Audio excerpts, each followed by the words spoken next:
कमल सिंह है और मैं लेडी हाकिम करने स्वीकृत अखंड होते रिकॉर्ड हो 2019 और तुरंत के पार्टी में हम के साथ बाद में मेरे आप सर मोहम्मद शाहनवाज नाम है, सेकंड हैंड कार का काम करता हूँ, बेच रहे इसका कार बेचने और बेचने का। हाँ जी, ठीक है। रोहिणी साहब। बाबू जी आप चौधरी इंद्रपाल नाम बता दो। परिचय इंद्रपाल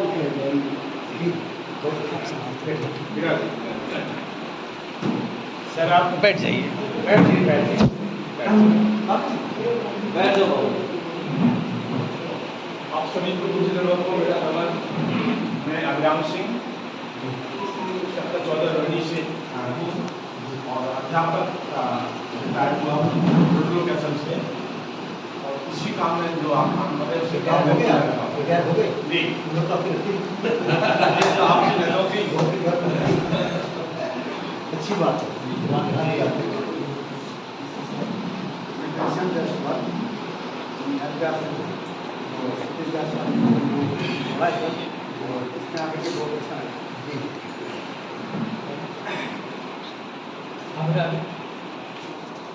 सर देखो मेरा नाम मैं कोमल सिन्हा टैगोर गार्डन रहती हूँ और बेसिकली मैं जानती हूँ सर। आप जी मेरा नाम धर्मेंद्र है और नांगलोई से हूँ और मैं अब इसको जोड़ने को कोई बात नहीं जी सर जी मेरा नाम पवन कुमार तिब्बत है, मैं सेक्टर 14 रोहिणी में रहता हूँ और अमर सिंह जी के प्रेरणा स्रोत है, इसी वजह से यहाँ है। क्या करते हैं मैं व्यवसाय मरेला में फैक्ट्री है। जी सर आप T K Jain Kushal Virat sir retired public service. जी मेरा नाम कृष्ण कुमार अजय प्रसाद में रहता हूँ बिजनेस में।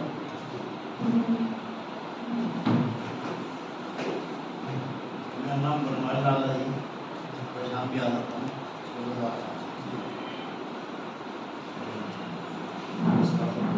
मेरा नाम राजेश है और किसान बिहार में। मेरा नाम अपराध है जी सेक्टर 9 से। मनोज कुमार नारायण से। आपको कुछ दे दो। मैं नंदकिशोर गुप्ता श्री देवालय संघ में समाज सेवा में रहा हूँ। जी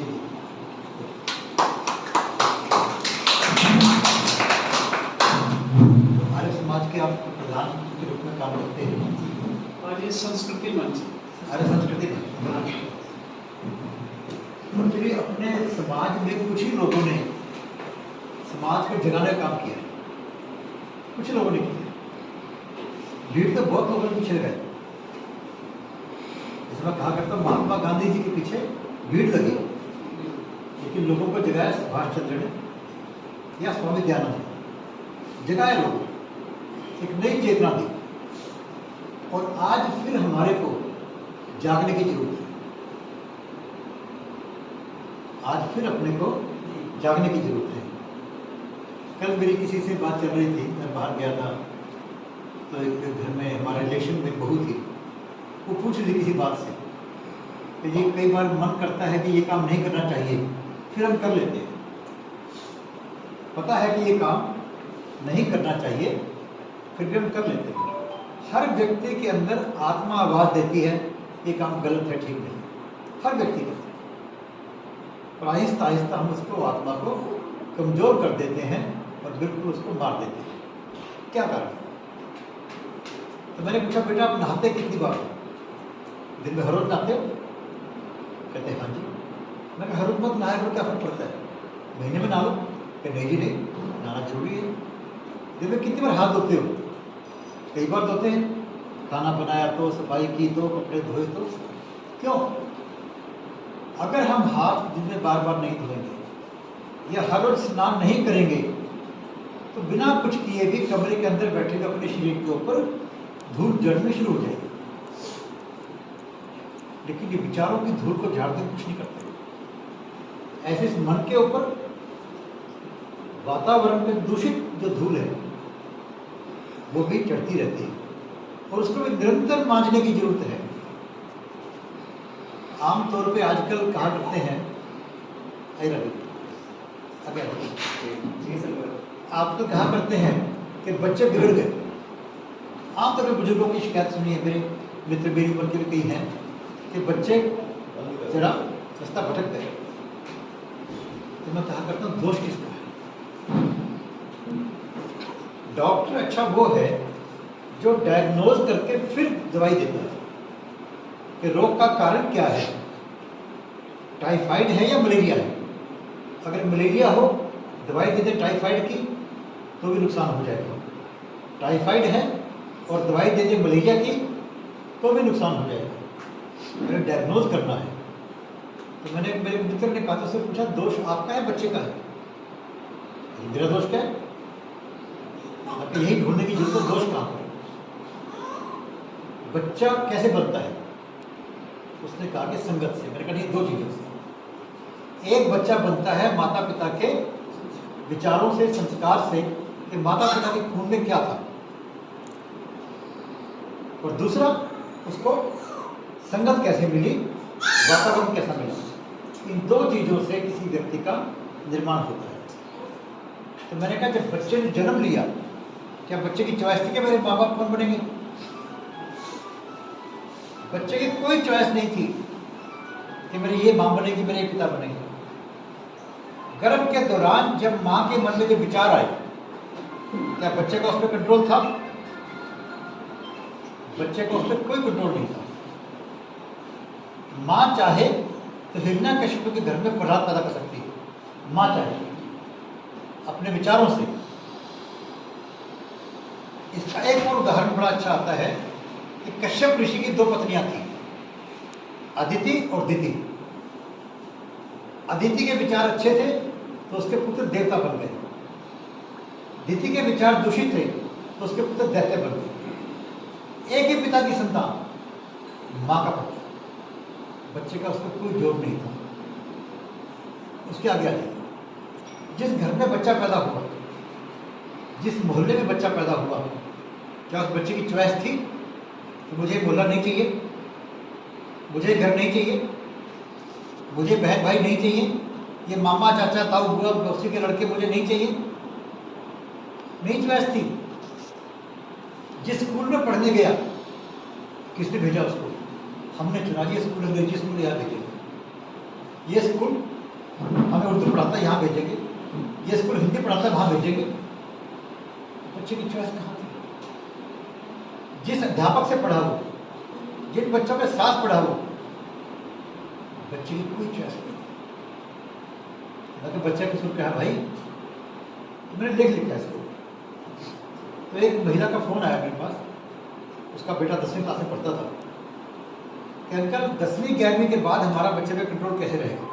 मान लिया हमने कि सारी बातें हमने दी, लेकिन 10वीं 11वीं 12वीं के बाद तो बच्चा जनता से मिलता है। फिर मैंने आगे लिखा उसको, मैंने कहा उसको साबुन दे दो पोल्यूशन को साफ करने में। किसी घर में महापुरुष के चित्र नहीं मिलते। बच्चा किसी फिल्मी हीरो के हीरोइन के चित्र ले आया घर के अंदर, आप लगाओ ना सुभाष चंद्र बोस की, भगत सिंह की फोटो लगाओ, अब्दुल कलाम आजाद की फोटो लगाओ, बच्चा वो देखेगा ना। बच्चा उनको देखने के बाद एक्टर बनने के बजाय वैसा बनना चाहेगा। घर में अच्छी पुस्तकें मेज में क्यों रखी हों, रामायण के हाथ लगाओ, नहीं धोखे लगाओ। अरे भाई पढ़ने की चीज़ है, भाई ज्ञान की चीज़ है। जो भी ग्रंथ हमारे धार्मिक ग्रंथ है, गीता है, रामायण है, गुरु ग्रंथ साहिब है, कुरान है, जो भी चीज़ है, सभी ने धर्म की शिक्षा दी है, मानवता के कल्याण की शिक्षा। हमने दूर कर दिया उससे, ना खुद शिक्षा दी, ना खुद साबुन दिया उसको, और कहना शुरू कर दिया बच्चे बिगड़ रहे हैं। इसी प्रकार समाज की बात है। आज समाज के अंदर हिंदू मुस्लिम की बात हो रही है बहुत ज़्यादा, लेकिन राक्षसी वृत्ति और सात्विक वृत्ति की बात नहीं हो रही। किसी भी धर्म को मानने वाला व्यक्ति धार्मिक नहीं, धर्म का ड्रामा करने वाला व्यक्ति वो राक्षसी वृत्ति का हो सकता है, और किसी भी धर्म का ड्रामा करने वाला व्यक्ति कितना भी गलत हो सकता है, क्योंकि जो वास्तविक में धार्मिक होगा वो गलत नहीं हो सकते। धर्म क्या है यह जानने की जरूरत है। हमने धर्म को पूजा के ढंग से जोड़ दिया। पूजा का ढंग तो व्यक्तिगत है, कोई राम की पूजा करता है, कोई श्याम की पूजा करता है, कोई कहता मैं तो अपना कौन की पूजा करूंगा ही नहीं, मैं तो भगवान को नहीं मानता। धर्म क्या है? मानवता के कल्याण के लिए बनाए गए नियम ही धर्म है, और कोई धर्म नहीं। पूरी मानवता, पूरी सृष्टि जिसके अंदर पेड़ पौधे पशु पक्षी सब आ गए हैं। धार्मिक व्यक्ति चींटी को भी नुकसान नहीं पहुंचा सकता। धार्मिक व्यक्ति बिना बात के फूल नहीं तोड़ सकता, वृक्ष को नहीं काट सकता, पानी को बेकार नहीं कर सकता, लेकिन वो धार्मिक व्यक्ति है। क्योंकि धार्मिक का मतलब, धर्म का मतलब मानवता के कल्याण करने वाले नियम, और धार्मिक व्यक्ति वही काम करेगा जिससे मानवता का कल्याण होता है। मानवता के कल्याण के लिए किसको मारना पड़ा मार देगा, वो बचाना पड़ा बचाएगा, लेकिन उद्देश्य क्या होगा? मानवता का कल्याण। वो किसी विशेष वर्ग के भले की बात नहीं करता, किसी विशेष स्थान के लोगों के भले की बात नहीं करता, वो पूरी मानवता के भले की बात करता है। चाहे वो कहीं रहता हो, किसी कुल में जन्म लिया हो, कैसी पूजा करता हो। आज समाज के अंदर गलत शिक्षा के कारण किसने दी? जो लोग पढ़े लिखे हैं, चाहे पंडित हैं चाहे मौलवी हैं, जिनका फर्ज था समाज को गाइड करने का, उन्होंने अपने को व्यापार बना लिया, अपने इसको, और अपने व्यापार को चमकाने के लिए लोगों को बांट दिया। आज सरेआम शहर के अंदर किसी व्यक्ति पे या किसी लड़की पे कोई अत्याचार हो रहा है, हम नहीं जानते किस धर्म के हैं। दो व्यक्ति अत्याचार कर रहे हैं, नहीं जानते किस धर्म के हैं, पूरा लोग तमाशा देखेंगे, बचाने कोई नहीं आएगा। समाज इतना कमजोर हो गया। किसी की हिम्मत कैसे हो? चोर चोरी छुपके तो करे, लेकिन चोर सरेआम चोरी करता हो, कोई रोकने वाला ना हो। आज ये समाज का हाल हो गया। तो हमें शक्ति की आवश्यकता है, जिसकी बात हम करना भूलते हैं। ये मेरा भगवान की कृपा से जो विचार बनता है, हमें शक्तिशाली होना है। क्यों होना है? ताकि राक्षसी वृत्ति वालों को समाप्त कर सकें, राक्षसी वृत्ति को समाप्त कर सकें, चाहे वो प्रेम से समाप्त हो, चाहे वो डर के समाप्त हो। क्योंकि राक्षसी वृत्ति रहेगी तो समाज में कोई सुखी नहीं रहेगा। चाहे वो अपने को हिंदू मानता हो, चाहे अपने को मुस्लिम मानता हो, चाहे अपने को सिख मानता हो, चाहे ईसाई मानता हो, कुछ मानता हो, धार्मिक है तो सात्विक वृत्ति का व्यक्ति है, सब मानेंगे उसको। और राक्षसी वृत्ति का व्यक्ति है, वो अपने सबको ही तकलीफ देगा। तो आज अपने समाज के अंदर हम सबको मिलकर इसके लिए क्या करें? हमें इस पर चर्चा करनी होगी। अपने मन को तैयार करना होगा सबसे पहले कि हमें शक्तिशाली बनना है। हम शक्ति की बात करना भूल गए और कमजोर हो गए। शरीफ का मतलब कमजोर आदमी नहीं होता, शराफत का मतलब कमजोरी नहीं होता। और शक्ति कैसे आएगी? संस्कार व संस्कृति से ही शक्ति आएगी। संस्कार व संस्कृति, संस्कार क्या कहते हैं? माता पिता का सम्मान करो, सेवा करो, पति पत्नी आपस में सम्मान करें एक दूसरे को, बहन बेटी का सम्मान करें हम लोग, संस्कार आएंगे। संस्कृति क्या कहती है? हम सब एक ही परमपिता परमात्मा की संतान है, कोई भेदभाव नहीं करेंगे धर्म के नाम पर। हम करेंगे तो राक्षसी वृत्ति के नाम पे और सात्विक वृत्ति के नाम पे भेदभाव करेंगे। संस्कृति से आपस में संगठन होगा, क्योंकि शक्ति के लिए दो चीज आवश्यक है, आत्मबल और संगठन। संगठन हो तो चींटियां हाथी को भगा सकती है, संगठन हो। बिना संगठन के कोई व्यक्ति, कोई समाज मजबूत नहीं हो सकता, और बिना आत्मबल के कोई व्यक्ति भी मजबूत नहीं हो सकता। तो आत्मबल, संस्कार आवश्यक है। जिसमें संस्कार होंगे उसका आत्मबल चरम सीमा पे होगा, और जहाँ संस्कृति होगी वहाँ समाज में संगठन होगा। और संस्कृति, आत्मबल और संगठन से हम शक्तिशाली बनकर राक्षसी वृत्ति को ठीक कर पाएंगे, चाहे वो समझाकर, या समाप्त कर दिया। तो मेरा आप सबसे, आप सब आए, बहुत अच्छा लग रहा है। सर राक्षसी वृत्ति का डिफिनेशन कर दीजिए थोड़ा। राक्षसी वृत्ति क्या चीज़ है उसको राक्षसी थोड़ा। वृत्ति क्या है? राक्षसी वृत्ति का केवल एक ही पैमाना है, कोई क्या खाता है क्या पीता है इससे मतलब नहीं होता। वो कहता है मैं ही ठीक हूं, अगर मेरी नहीं मानोगे तो मारो। जंगलों में हवन कर रहे हैं ऋषि लोग, राक्षस कहता है हम हवन नहीं करने देंगे, हम राम का नाम नहीं लेने देंगे। कोई कहता है हमारे मोहल्ले के अंदर आप राम का नाम नहीं लो। राक्षसी वृत्ति, राक्षसी वृत्ति का मतलब मैं ही ठीक हूं, यदि मेरे विपरीत चलोगे, मेरी बात नहीं मानोगे तो मार दूंगा। ये अहंकार और कोई राक्षसी वृत्ति नहीं है। कोई मीट खाता है कि नहीं खाता, कोई शराब पीता है कि नहीं पीता, इसमें मत उलझिए आप। राक्षसी वृत्ति का ऐसे कोई लेना देना नहीं है। हो सकता है कोई शराब पीने वाला व्यक्ति बहुत दयावान हो सकता है बिल्कुल प्योरली वेजिटेरियन व्यक्ति बहुत क्रूर वृत्ति का व्यक्ति। हमने जिसने भी राक्षसी वृत्ति की उसे राक्षस कहा, धर्म नहीं देखा उसका। रावण कौन था? हिंदू था, ब्राह्मण था, और ब्राह्मणों ने राक्षस कहा उसको। राक्षसी वृत्ति थी। दुर्योधन हिंदू था, क्षत्रिय था, राक्षस कहा क्योंकि राक्षसी वृत्ति थी।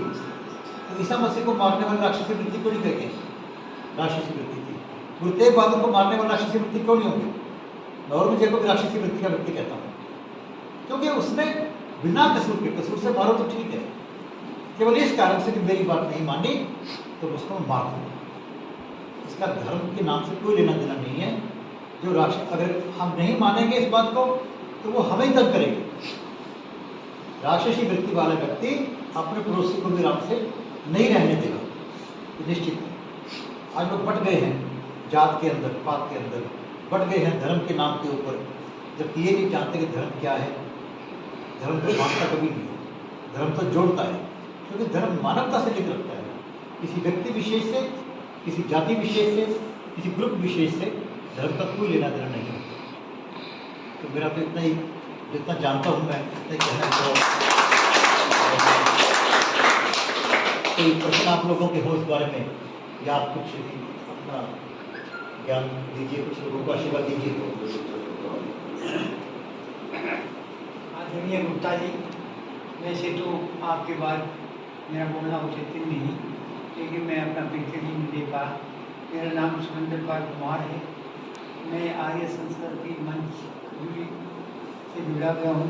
मेरे साथी सतपाल सिंह जी मेरे साथ हैं। उन्होंने आज मुझे सौभाग्य दिया कि मैं गुप्ता जी के दर्शन कर पाया। विषय जो है हमारी संस्कृति का छात्र रहा, तो संस्कृति के विषय में विस्तार से गुप्ता जी ने बताया। लेकिन मैं इतना ही कहना चाहूँगा कि किसी समाज के लिए संस्कृति जो है वो प्रेमबल है। जहाँ अच्छी संस्कृति होगी, अब संस्कृति की परिभाषा भी अगर हम अपने शब्दों में कहें तो उसमें काफ़ी परिवर्तन हो सकता है। किसी के कुछ विचार हो सकते हैं, किसी के कुछ विचार। परिवार की भी एक संस्कृति है, किसी देश की भी एक संस्कृति है। इसमें तहजीब, इसमें भाषा, आचार विचार, पारिवारिक या सामाजिक संस्कार ना हो, अच्छे ना हो, उसको अच्छी संस्कृति नहीं चाहता। अभी गुप्ता जी ने कहा कि धर्म के बारे में हमारा समाज या हमारा देश काफ़ी विचलित है और वो उसकी परिभाषा अलग अलग तरीके से करते हैं। तो गुप्ता जी ने कहा कि धर्म जो है हमें एक अच्छाई देता है, हमें आपस में जोड़ता है, और वो एक शक्तिशाली चीज़ है यदि हम उसको अच्छी तरह से समझें। तो इसलिए एक अच्छे समाज के लिए, एक अच्छे समाज के निर्माण के लिए, जिससे एक अच्छे देश का निर्माण होता है, तो हमें अपनी संस्कृति में सुधार करना होगा। और संस्कृति में अपनी भाषा का, अपने विचार का, अपने खान पीन का, रहन सहन का, इन सभी बातों का ध्यान रखना होगा। मैं वैसे तो गुप्ता जी के बाद में इनके आदेश पर 2 शब्द कह पाया, उसके लिए मैं माफ़ी चाहूँगा। गुप्ता जी के बाद में मेरा चिंतन नहीं था 2 शब्द कहने का, लेकिन मैं आज उनके विचार से ओतप्रोत होकर और बहुत प्रभावित होकर आज अपने समाज में यानी अपनी खबरी में जाकर इस सेमिनार की प्रशंसा करूँगा। अमल करने की कोशिश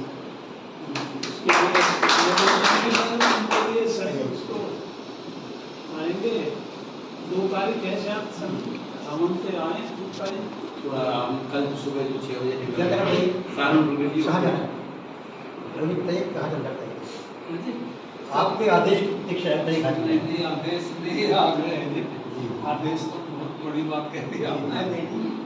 गलती हो जाती है किसी से भी, लेकिन जिसने पश्चाताप कर लिया उसे क्षमा करना भी धर्म का लक्षण है। सीखते रहना, सदैव सीखते रहना, ये धर्म का लक्षण है। पूरी मानवता के लिए नियम एक है, किसी के लिए अलग नहीं है। तो मेरा आप सबसे ये आग्रह है कि आपने जैसे अपने यहाँ शुरू किया और अन्य भी महानुभाव जो आप हैं कि जहाँ जहाँ आपकी अप्रोच पहुँचती है धर्म बनाते हैं, संस्कृति रक्षा केंद्र खोले हैं और उसमें किसी धर्म जातवादी के बिना भेदभाव के इकट्ठे हों। हम रखते हैं शनिवार को शाम को मिले, टाइम रखते हैं 6 से 8 के बीच में 1 घंटा कभी भी, और चर्चा करें कि हम संस्कारवान कैसे बने, संस्कृतिवान कैसे बने और शक्तिवान कैसे बने। इन पर चर्चा करें ताकि राक्षसी वृत्ति समाप्त हो सके और फिर कोई आदमी हिम्मत ना कर सके कि समाज में खड़े होकर गलत काम करें। तो ये आप जो भाई इसमें साथ दे सकें, अपने यहाँ केंद्र खोल सकें, कोई खर्च नहीं करना अपने को, कोई पैसा नहीं चाहिए अपने किसी से, बल्कि वहाँ अगर आप प्रसाद बांटकर देते तो पैसे हम भी केंद्र से करने को तैयार। 1 पैसे का खर्च करने की जरूरत नहीं किसी को भी, लेकिन अपना मन और तन ये 2 लगा दीजिए। ये आवश्यकता है और औरों की आवश्यकता नहीं, हमारी भी आवश्यकता है, हमारे संतान के लिए भी आवश्यकता है। हम कल को पैसा जोड़ते हैं, कमाते हैं कि बच्चों को काम आएगा। अरे भाई अगर समाज में राक्षसी वृत्ति बढ़ गई तो पैसा कोई छीन लेगा उससे, कौन उसको एंजॉय करने देगा, कौन उसको आराम से रहने देगा। सब कुछ हो लेकिन राक्षसी वृत्ति समाज से समाप्त नहीं हुई तो ये समाज सुखी नहीं हो सकता। समाज सुखी नहीं तो हम भी सुखी नहीं हो सकते। यही मेरा एक आग्रह है। किसी का प्रश्न हो तो पूछ सकते हैं। आप कुछ कहना चाहें? आइए कुछ बताइए, विचार नहीं ठीक है। कोई प्रश्न हो आपका, कुछ कहना हो, क्योंकि बहुत लोगों के मन में गलतफहमी बैठी हुई है कि किसी विशेष धर्म की बात करते हैं या किसी जाति की बात करते हैं। हमारा बहुत ओपन है, हमारा केवल और केवल मानवता की बात है, मानवता की बात। कई बार बहुत बड़े बड़े विद्वान लोग भी मिलते हैं, वो करते हैं। मैं तो भी बहुत विद्वान हूँ नहीं, भाई साहब भी बहुत वेदों को पढ़े हुए हैं, पर मैं तो बहुत दौर से 4 की बात जानता हूँ। यही जानता हूँ कि 2.5 अक्षर प्रेम का पढ़े से पंडित बोले, जो भी विचार आप, लेकिन ठीक है, तो फिर करें, ठीक है ना। लेकिन कमजोर आदमी प्रेम भी नहीं कर सकता। प्रेम भी वही कर सकता है जो शक्तिशाली। पूरा समाज को प्रेम भी नहीं करने देता। और बताइए कोई बात किसी के बारे में। तो कौन कौन शस्त्र रक्षा केंद्र खोलेंगे अपना? संस्कृति रक्षा केंद्र अपने यहाँ कौन कौन खोलेंगे? मनोज जी, बहन जी, कोमल बहन खोलेगी। हाँ जी, अच्छा है। मनोज जी, मनोज जी का है, आप अपने खोलेंगे क्या? संस्कृति रक्षा केंद्र, संस्कृति रक्षा केंद्र। वो बात करता हूँ। हाँ, आप हमारा याद रहे कि अपने अपने स्थान के ऊपर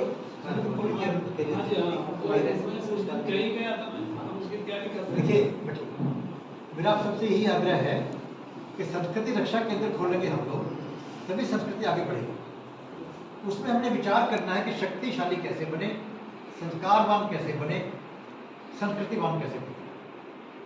हर शनिवार को हम चाहते हैं कि शाम को 6 से 8 के बीच में कोई 1 घंटा, 6 से 7 या 7 से 8, 2 लोग बैठे, 10 लोग बैठे, 15 लोग बैठे, हम आपको लिखकर भी भेजेंगे कुछ बातें, उन पर चर्चा करें और इस पर चर्चा करें हम लोग।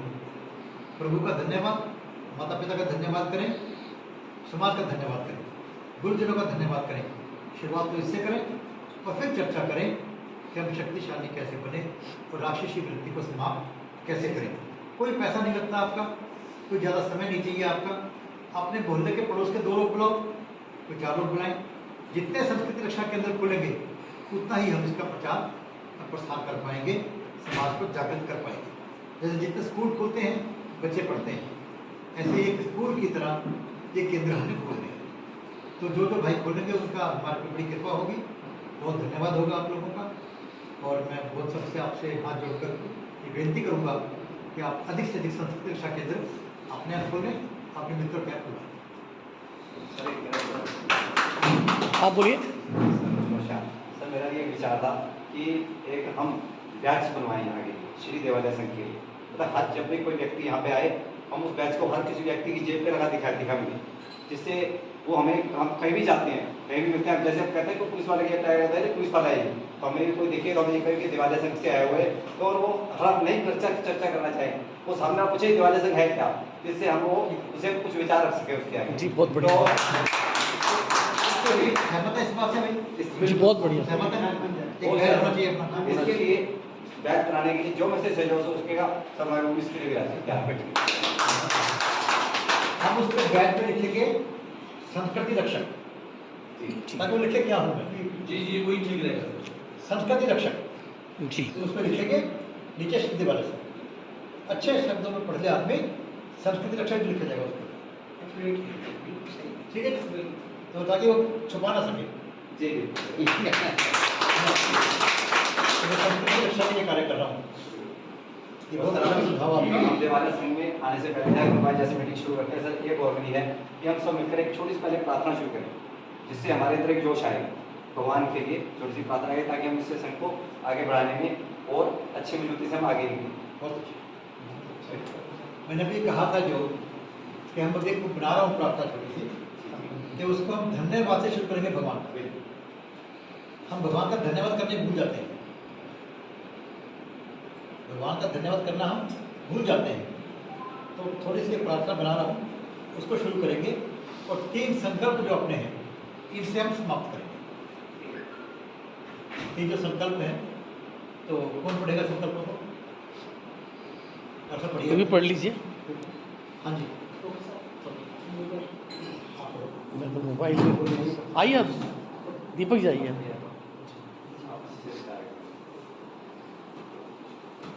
आप पढ़ोगे हिंदी? मैं हाँ ना, पढ़ लीजिए, कोई भी पढ़ ले। 3 संकल्प आपने पढ़े, हम सब पीछे बोलेंगे इनके, आप पढ़ेंगे। हम माता पिता की सेवा करेंगे, हम माता पिता की सेवा करेंगे, बहन बेटी का सम्मान करेंगे, बहन बेटी का सम्मान करेंगे, पति पत्नी व्रत का पालन करेंगे, पति पत्नी व्रत का पालन करेंगे। हम मानते हैं कि कण कण में भगवान है, हम मानते हैं कण कण में भगवान है। हम सब एक ही परम पिता परमात्मा की संतान हैं, हम सब एक ही परम पिता परमात्मा की संतान हैं। हम किसी से भी जात पात ऊंच नीच धर्म के नाम पर भेदभाव नहीं करेंगे, हम किसी से भी जात पात ऊंच नीच हम शक्तिशाली बनकर राक्षसी वृत्ति को समाप्त करने में पूरा सहयोग करेंगे, शक्तिशाली बनकर राक्षसी वृत्ति को समाप्त करने में पूरा सहयोग करेंगे। धन्यवाद। ये 3 संकल्प हमारे हैं जो, अगर इन संकल्पों से किसी को भी कोई इसमें लगता है कि कम ज़्यादा करना हो, तो आपके सुझाव हमेशा आ सकते हैं। और बड़ी मुश्किल से हमने 3 मंत्र बनाए हैं ये। और जो पहला मंत्र जो है माता पिता की सेवा वाला, जो आदमी इसका रेगुलर पाठ कर रहा है, तो उसके घर में एक अलग ढंग की एनर्जी आनी शुरू होती है।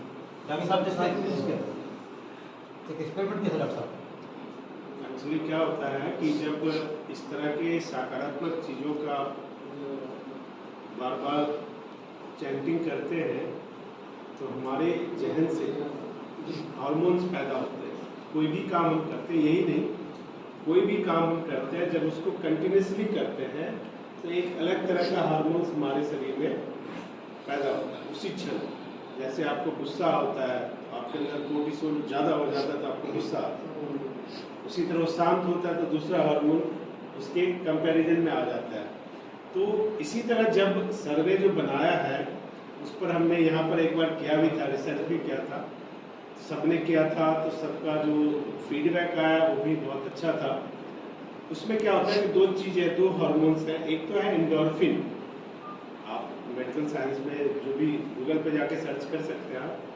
वो क्या करता है, जब जैसे ही वो हार्मोन्स आपके अंदर डेवलप होता है, आपके विचार सबसे पहले पॉजिटिव हो जाते हैं, आप गलत सोचना बंद कर देते हैं। जिस चीज़ की आप चैंटिंग करते हैं उससे आपको प्रेरणा मिलने लगती है, और उसका प्रभाव आपके घर और आस पड़ोस में जो लोग होते हैं, क्योंकि आपके जो जहन है उसमें पॉजिटिविटी आ जाता है, आपका ऑरा बढ़ जाता है, तो उसका प्रभाव लोगों पे बढ़ने लगता है। दूसरा मेलाटोनिन है, जो आप पढ़ोगे तो उसमें आपके अंदर एक प्रेम भाव पैदा हो जाता है। जो भावना है, सर कहते हैं ना सबके लिए, सबका भला, तो वो जो एक प्रेम भाव है वो आपके अंदर पैदा होता है। तो हम ऐसा मानते हैं, क्योंकि हमने रिसर्च करके भी देखा है कि अगर रेगुलर हम इसका प्रैक्टिस करते हैं तो ये दो महत्वपूर्ण चीज़ें हमारे अंदर आ जाएगी, पॉजिटिविटी और सबके लिए प्रेम भाव। जब पॉजिटिविटी आएगी, आत्मविश्वास पैदा होगा, वो शक्तिशाली बनने का भी एक प्रेरणा है, तभी आप शक्तिशाली भी बन सकते हैं और संगठित भी हो सकते हैं। तो ये किया हुआ है, सर का मार्गदर्शन था, तो हम धीरे धीरे प्रयास कर रहे हैं कि इन साल, क्योंकि हम जब जैसे हमारा विस्तार होगा बहुत सारे सवाल आएंगे, बड़ी सारी बातें होंगी, तो हमें भी उसके लिए प्रिपरेशन करना पड़ेगा उस तरीके से। आपसे कहिए, मैं आप क्या कब शुरू कर रहे हो? आप रक्षा केंद्र, संस्कृति रक्षा केंद्र कब शुरू कर रहे हैं? तो मैं प्रयास करूँगा जब ये तक है। मैं सर इनके लिए एक लाइन कहना चाहूँगा। आप नहीं आए थे तो इन्होंने इनका परिचय हमने किया था, अमर सिंह जी हैं, और भारतीय संस्कृति या धर्म से रिलेटेड बड़ी सारे काम ये करते हैं। तो इनके अंदर एक असंतोष की भावना है कि लोगों को हम बुलाते भी हैं तो भी लोग हमारा सहयोग नहीं करते हैं। तो ये इसलिए मैंने सर के सामने किया कि सर उसका आपको आंसर करेंगे। आप देखिए, आपने कभी चलते हुए बाजार के अंदर किसी दुकान पर भीड़ लगी देखी आपने? कभी भीड़ लगी हो, जहाँ भीड़ लगी है समझो शराब बिक रही है। आप जा रहे हैं बाजार के अंदर, कहीं लाइन लगी हुई है, मान लो या भीड़ लगी हुई है, तो समझ लेना कि शराब बिक रही है। ये मानो सही।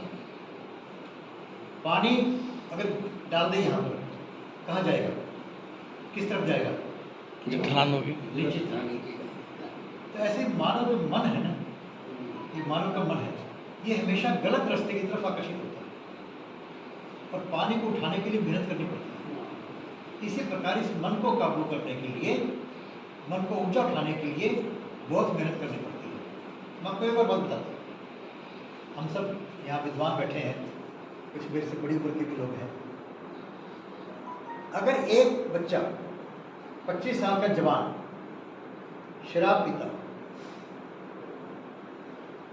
तो लोग कहेंगे बच्चे हैं पी लेते हैं, लेकिन 25 साल का बच्चा यदि धर्म के अंदर जाना शुरू कर दे, मंदिर में, मस्जिद में, गुरुद्वारा ज़्यादा, ओहो बच्चा मंदिर में जा रहा, रोको उसको भाई। समाज के लोग, घर के लोग कह देंगे क्या बच्चा बिगड़ रहा है? वो उनको क्या लगता है कि बच्चा हमारे घर से, हमारे से दूर हो जाएगा, घर के रोक देते हैं। हम कहते हैं कि भगत सिंह बने सब, मेरा बेटा ना बने। भगत सिंह बहुत अच्छी बात है, अरे मैं कहता हूँ मेरा बेटा बने, मैं तो उसको तेरा करके भेजूंगा। क्यों? मेरा बेटा मुझे रोक रहा था पिछले दिनों में, पापा आप इसमें इतना पूरा दिन लगे रहते हैं। मैं कह तू जाएगा तो मैं तुझे बहुत सम्मान से भेजूंगा, मेरी तो उम्र होगी, तुमको ये क्यों रोकता? मैं 71 साल का हो चुका हूँ मैं, तो मैं क्या वैसे भी अपना तो संन्यास का टाइम आ जाएगा। सर ये बड़ी मुश्किल से ये पॉइंट मिला मुझे जी, इस पे मैं दो सेकंड और दो एक ही बात कहना कहिए चाहूँ। कहिए। हम अभी एक हमारे जिला शामली में सुन्ना गांव है, जी, तो वहाँ एक मेरे मित्र हैं, वो जो मंदिर में जिनके पास हम जा रहे हैं वो साधु बने हुए हैं, वहाँ रह रहे हैं। उनके पोते का जन्मदिन हुआ, किसी ने ये कह दिया कि मूलिया है बच्चा, मूला मूलिया। वो बात मेरे पास आई, वो बोले मुझे भाई जाइए मूड ठीक करें आप। हमें बड़ा हैरान, मैं कहा मुझे मूड ठीक करने के लिए बोल रहे हैं। मैं तो कभी कोई पूजा पाठ या इस तरह की कोई बातों में हूँ नहीं। तो मैं उनसे पूछा वहाँ कैसे कहते भाई मूड ठीक करने नहीं आया आपको अभी, या इन्हें मूड या बताना नहीं आया? तो मैं क्या, हाँ वो तो आता है। बोला तो वही बताओ। तो हमारे जो हमें आजकल थोड़ी सी पूजा पाठों में वो चल रही है विकृति। जी इस देश का सौभाग्य है कि हम मूल्य पैदा यहीं होते हैं भारत में। अब मैं महापुरुष गिनवाने शुरू करता हूँ, सारे मूल्य जितने महापुरुष भारत की भूमि पे हुए हैं, जितने में नाम महापुरुषों में है वो सारे मूल्य। मूल्य का मतलब ये है, हम क्यों डरते हैं इससे कि मूल अर्थात मुख्य जड़ से आया हो, अर्थात परमात्मा की उसके साथ जुड़ी हुई है, वो घर पे नहीं रहेगा तो साधु बन जाएगा, या वो डॉक्टर बन के समाज घर छोड़ देगा, समाज की सेवा करेगा। इस तरह के भाव पैदा हो जाएंगे। हमारी बहनों को डरा दिया जा कि इनके मूल कटवाओ, और हम परमात्मा से प्रार्थना करते हैं कि हमारे मूल्य आए अच्छे, ये देश बचाओ फिर। तो ये बात मैं कहना चाहता हूँ। होता क्या है कि जब आदमी का आत्मबल कमजोर हो जाता है, अच्छा, जब आदमी का आत्मबल कमजोर हो जाए तो अपनी ठीक बात को भी वो पे विश्वास नहीं कर पाता। नहीं कर। इसका बड़ा अच्छा एग्जाम्पल है, जब अंग्रेज भारत में आए तो अंग्रेजों के इंग्लैंड के अंदर 17% लोग साक्षर थे। वहाँ एजुकेशन कितनी थी? 17%। भारत में 80% थी। और हमने उनको मानना शुरू कर दिया। वो कहते ठीक है। उन्होंने कहा यार तेल का दिया, सरसों में तेल का दिया, घी का दिया, पागल हो क्या, मिट्टी का तेल जलाओ। हमने कहा ठीक है भाई, पैसे बचा दिए। कहता हवन कर रहे हो, कहते घी फूक रहे हो, अनाज फूक रहे हो, बेवकूफ। कहता हाँ हमारे पूरे बेवकूफ थे भाई, मान लिया। अनपढ़ों की बात पढ़े लिखे लोगों ने मान ली, क्योंकि आत्म बल से हम कमजोर हो गए। अपने आप के बारे में पता ही नहीं हमारे कि मैं क्या हूँ। अरे भाई मैं इंसान हूँ। इंसान कैसे हूँ? 2 हाथ पैर से नहीं, इंसानियत से इंसान हूँ। जिसमें इंसानियत नहीं है वो कैसा इंसान है? जिसमें मानवता नहीं है कैसा मानव? हम भूल गए इस बात को, और छोटी छोटी बातों से, छोटे छोटे बहनों से अपने आप को और कमजोर करते चले। और अच्छी बात हुई हमने गलत मानना शुरू कर दिया, और उनको हटाने के संकल्प ले रहे हैं। देखिए अपने यहाँ मैं बार बार ये बातें क्यों कहता हूँ, इन्हीं बात को कि हमें अंदर समझ में आ जाए कैसे गलत फहमी हमारी पूरी आदत बन जाती है। सती प्रथा के बारे में ऐसा हुआ, सबने ये मान लिया, और आप सब भी मानते होंगे कि सती प्रथा एक कुरीति थी कि पति के मरने पे पत्नी जल जाए, जल के मर जाए। पर सती का इससे कोई मतलब नहीं है। जी जी जी। जितने भी सती के नाम मशहूर हुए हैं उनमें कोई जल के नहीं हुए। सती दुसुया जल के नहीं हुई, सती सावित्री जल के नहीं मरी, पति को वापिस ले आई। सती दमयंती कोई जल के नहीं हुई, सती तारा कोई जल के नहीं मरी। लेकिन हमारे कुछ समय के डालकर ये जब से बिठा दिया गया दिमाग के अंदर कि ये प्रथा हमारे अंदर विद्यमान है।